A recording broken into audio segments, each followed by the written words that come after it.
So when I first got approved for the Citi Premier Card just a couple weeks ago, I was told that it would arrive in a plain, unmarked, or unbranded envelope. So basically looking like all regular mail and nothing would stand out about it. But I recently received this wonderful packet in the mail, which is, again, not branded, so Citi, I think, is accurate about that, but it's definitely not a white regular envelope. And what does it say right here? It says, important account information enclosed, please do not discard. So, again, not saying Citi, but also having not received any other sort of mail or communication from Citi about my new Premier Card, I think this is my Premier Card. I even feel it a little bit too. So today's video will very likely be my Citi unboxing video, but I can't guarantee it because I'm not 100% sure that this is the right card. So anyway, stick with me until the end of the video where I'll talk about the card itself, show you some design comparisons because it has changed over the years, and also a little bit about why I decided to apply for this card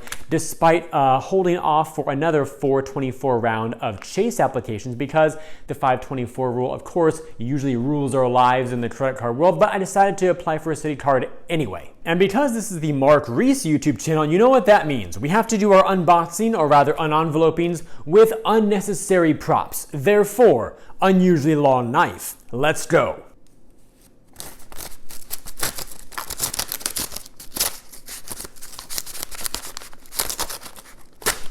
And now I must do this in such a way as to not reveal all my sensitive information like my address. So I believe if I took it this way and go like this, here we go, and I do see a Citi logo, so this is definitely my Premier Card. Allow me to cover up the account information with some black sticky notes, and I shall return after that. And we have success. So let's go ahead and open up this envelope, and then I'll show you some more information about my credit limit, stuff like that, even my credit score, which is on the other documentation. So there's the card right on this side. So we'll actually do it like this. 3, 2, and 1. There we go. The all-new Citi Premier Card. Hopefully that catches the light well for you all. I will remove that sticker and then show you the full card in all of its plastic glory. I can't tell you how often I see people in line at the supermarket or other stores and they leave their sticker on their card pretty much forever. So it's always like a new card. I'm not one of those people. And now there's sticky residue all over the card, so let me clean it up for y'all.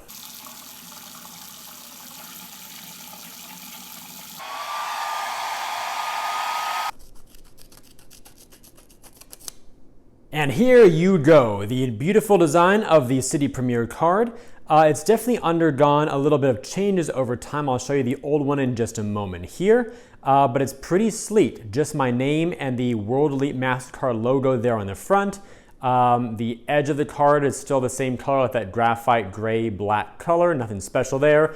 And then the reverse of the card, again, nothing super special. It does say World Elite there in the bottom corner.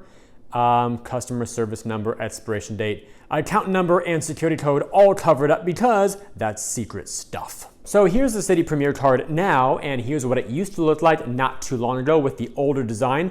Let me know down below in those comments which one you prefer and why. This one seems to be a little bit, I guess, more modern, but the older one has that older Citi emblem or seal, I guess you could say, so it kind of gave it some interesting character as well. And yes, it is a plastic card, so here's some drop tests to prove that to you. And for those of you who enjoy a weight comparison or weight test as well, not very exciting with a plastic card, those all weigh 5 grams. So this card also weighs 5 grams too. And now for a little bit of sensitive information that's not too sensitive, so I can still talk about it here on YouTube. Here is the first piece of paper, which is actually my favorite piece pretty much of all credit cards. It shows my credit limit there, if I can get that centered for you all. There we go. $5,100 is my line. The cash advance limit, which I won't be using, is $1,600. So yeah, not too special there, but I do have a variety of other Citi credit cards too. So if I ever wanted to reallocate, in other words, pull some credit from one card, move it over to the Premier, I'd likely be able to do that. Unless they give me a hard pull, I'll have to call and ask because I'm not sure what their current policy is. If there's a hard pull to move credit, then I probably won't be doing it. but I don't see myself spending more than $5K anyway on this card, as I use a variety of different cards for my overall strategy. So this one's just good for probably a few $100, maybe $1,000 here and there. Therefore, I will not be concerning myself with overutilization and therefore driving down my credit score. So we are good there. Also, a huge packet of information also comes with all this stuff. It does show some digits of my account number, so let me cover that up. But there we go. It does show the rate or fee table as well.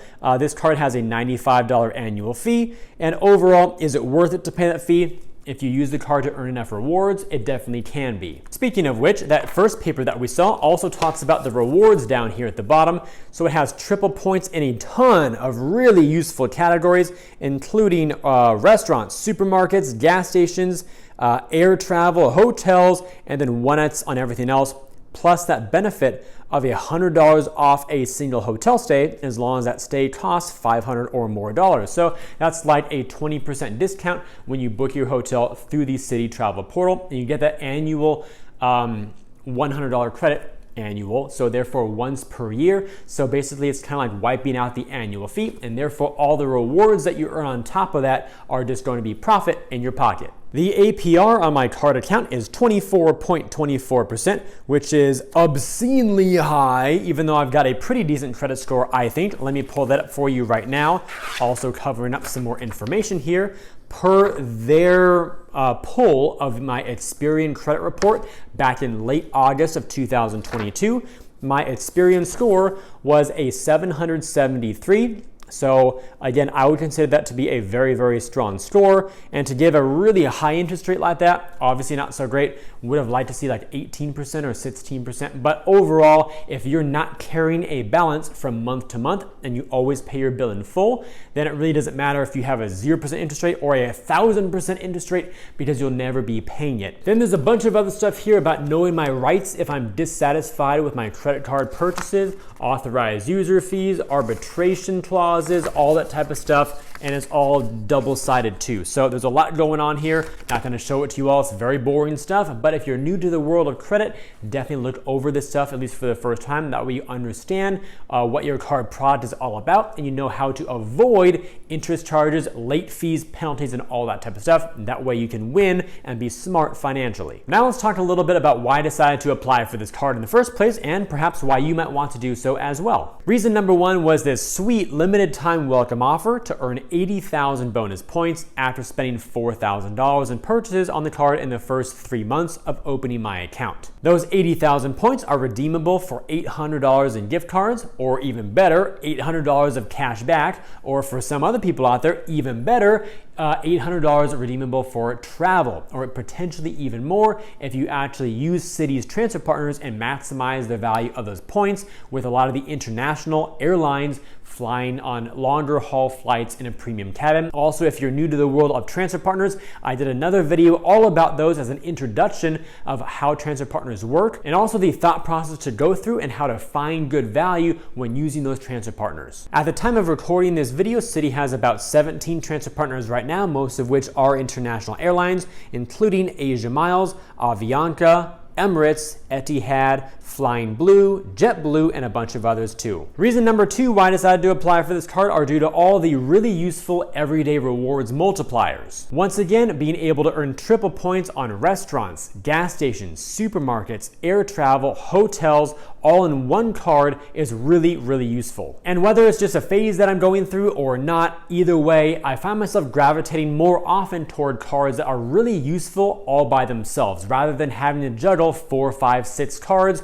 all for different spend categories. If I can just choose 1 or 2 that cover a lot of categories, especially ones that are useful at home while I'm not traveling, therefore when I do travel, I'll have a lot of rewards stacked up. Those types of cards really interest me, and I think a lot of people as well would be interested in these types of cards, because the vast majority of consumers are really not interested in having 4 cards, all for different reasons. We, the people of the credit card maximization community, are definitely a rare breed of human beings. And reason number 3, it's a MasterCard and also has no foreign transaction fees. So I actually just came back from a medical appointment earlier today, and that medical office, which I find to be pretty typical in the healthcare space, did not take American Express cards, even though Amex is accepted at a lot of places, at least in the US right now. So being able to have a MasterCard for like a backup, because I do carry a number of Amex cards at one time, most of the time, especially because all those points from different cards can be pooled together, making those that setup very useful.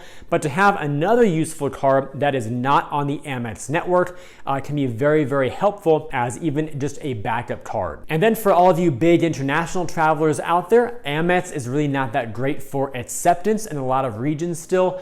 So having a Visa or MasterCard is much more advantageous for the acceptability rates. Plus, when you layer on no foreign transaction fees on top of that, allowing you to save another 2 to 3 to 4% on your purchases, that can also be a nice savings too. And with all that said, if you enjoyed today's video and believe it could benefit or at least entertain other people, then please help me get it in front of them by liking this video, subscribing to the channel, and turning on those notifications. That way you never miss another awesome credit card video, be it educational or just for fun. Also, check out the links down below in the description area to earn some more cash back when you shop online through Rakuten, to get some free stocks when you open a Webull account and make a deposit of any amount, and to view my all-new site with some great credit card offers that I've organized into different categories to help you find the cards that you like best. I've now got myself a spend requirement to meet and a bunch of points to go earn, so meanwhile, I thank you all for watching today's video. I look forward to seeing you in the next upload, and while you're waiting on that next video, always remember that you are great.